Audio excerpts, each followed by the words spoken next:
Well, in today's Crypto Corner, a refresher on stablecoins and why they are so important. As we saw this week with the SEC stepping in to prevent crypto giant Coinbase from launching a way for investors to earn interest on their stablecoin holdings, there's a lot of regulatory attention on stablecoins now.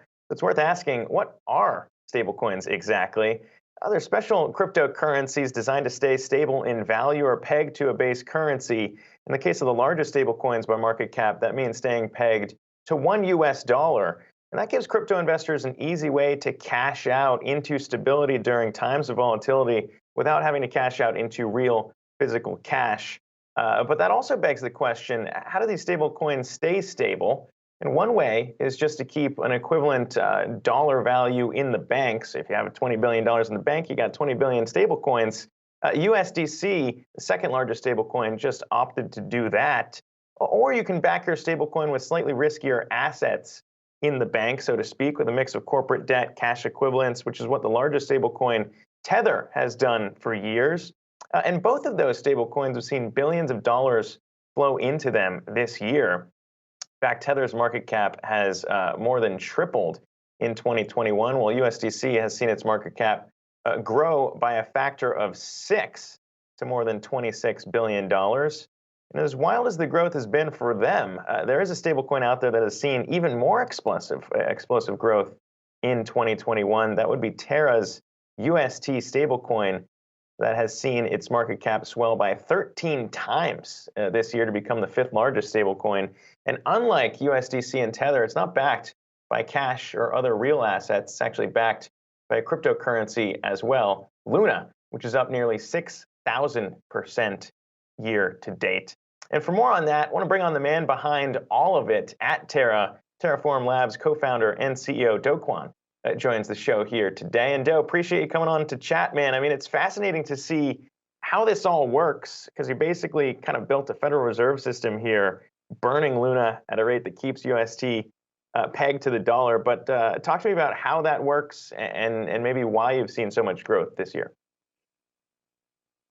Yeah, thanks for having me, Zach. So how Terra works is, instead of keeping $1 in the bank account for every stablecoin that's issued, you have a reserve currency called Luna that helps to stabilize Terra's peg. So the idea is that at any given time, in order to mint 1 unit of Terra USD, you need to burn $1 worth of Luna. And then vice versa, if you're trying to redeem out of Terra USD, you burn it and then get $1 worth of Luna in return. So this is a completely decentralized system where you can have stablecoins that are issued by a community of holders of the Luna token. So the reason why this is valuable is there's a lot of regulatory movement coming from jurisdictions all across the world to censor the underlying bank accounts under stablecoins. And this puts to threat really like all the different DeFi applications that are built on top of blockchains, which means that even if the sort of the smart contract logic for these DeFi applications are decentralized, if the underlying money can be censored, then it sort of defeats the purpose entirely. The reason why decentralized currencies like Terra are important and gaining lots of attention is because it's free from those things, in the sense that because there's no underlying censorable deposit, the logic that's governing the monetary policy of these stablecoins are entirely free from censorship.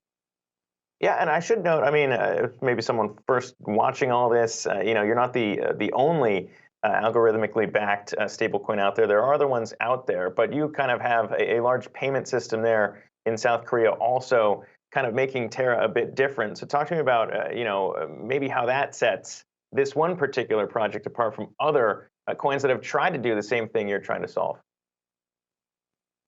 Right. So it's partially the payment system, but what I will say is that there's a lot of algorithmic stablecoins out there, and to our critics' credit, most of them have failed.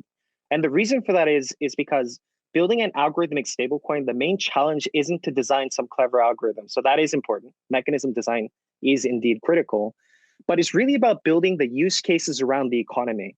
So for example, like the US, the monetary policy of the US dollar isn't necessarily more sophisticated than those that govern that of smaller currencies. It's because the US economy is the most robust. And that allows the US dollar to be more stable than other types of fiat currency out there. Similarly, the way that we've sort of built out the Terra ecosystem is that there's a bunch of use cases leveraging Terra stablecoins from cases from savings to payments to synthetic price exposure investments. And I think those use cases really make the stablecoin more stable because there's a stickiness to these sort of retail-based use cases for Terra stablecoins. In terms of payments, we launched a payment app called Chai in South Korea about 2 years ago. And to date, it's processing over $1 billion in payments per year, and it's being used by about 3 million users in the country. So I think these use cases sort of reinforce the stability of the Terra stablecoin and make it more useful as a currency overall.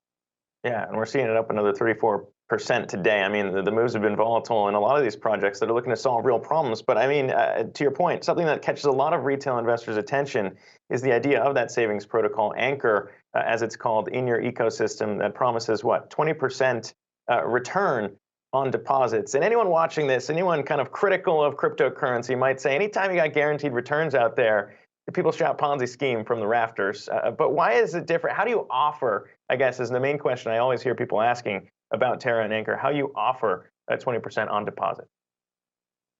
Sure. So right now we have a savings protocol called Anchor, whereby you can deposit Terra stablecoins into a smart contract. And right now the interest that you earn on those stablecoins is close to 20%.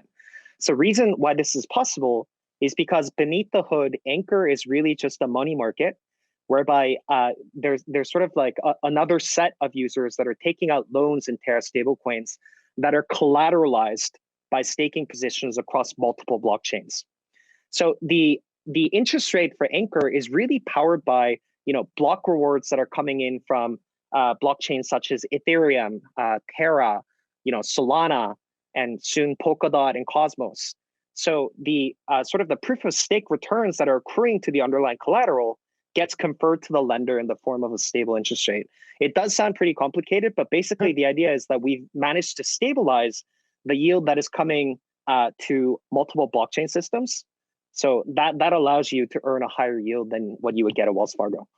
Yeah, what is interesting too, though, is that all of this is kind of a little bit more open, right? Coinbase got blocked from trying to offer 4% on a stable coin, and as you're saying, they're 20%, but it's because a lot of this cuts out the middleman. DeFi has been doing that, and it's kind of the intriguing piece to watch here. And a question I think is important to answer, so appreciate you answering it. Of course, as you guys have kind of looked to build this all out, it's been important to, as you say, attract more users and see more activity in the ecosystem, and now you guys are committing a significant amount of money to kind of build that out, $150 million here, to try and continue to see people build and I guess, design things for the Terra ecosystem. Talk to me about how important that is and why you're making that investment now. Sure. So in order to become basic financial infrastructure for tens, hundreds of millions of people to use, you need a system that is stable and isn't susceptible to security breaches. So what we're going to be spending the $150 million on is to stabilize the infrastructure that underpins the Terra blockchain. So we're going to be investing it into things like allowing the validator nodes that are running the Terra blockchain to become more sophisticated and diversified, to make sure that the price feeds that are being used by our DeFi applications are robust and comes from multiple different sources, and to make sure that the core technologies that are sort of animating the Terra blockchain can be future-proofed and become more sophisticated. Yeah, and obviously, I guess there are, we'll just end on some risks here as you see them around kind of regulatory headwinds as maybe the SEC steps things up, as the Fed looks at stablecoins. I mean, how do you assess maybe those risks relative to what you're trying to build out, given that you guys aren't US based? How do you see those risks?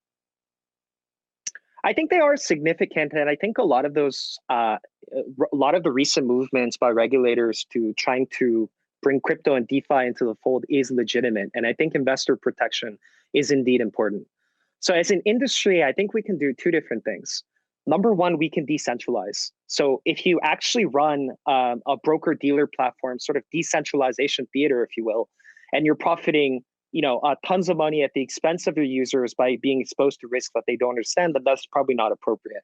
But what we can do is to make sure that we can self-regulate as an industry and to make long-term investments to make sure that our platforms are secure, that our investors have the full gamut of information of the risks that they have to face, and to make sure that in whatever ways that are possible, we work with regulators to make sure that we check off all the boxes. Then I think that's basically putting the best foot forward in such an early industry.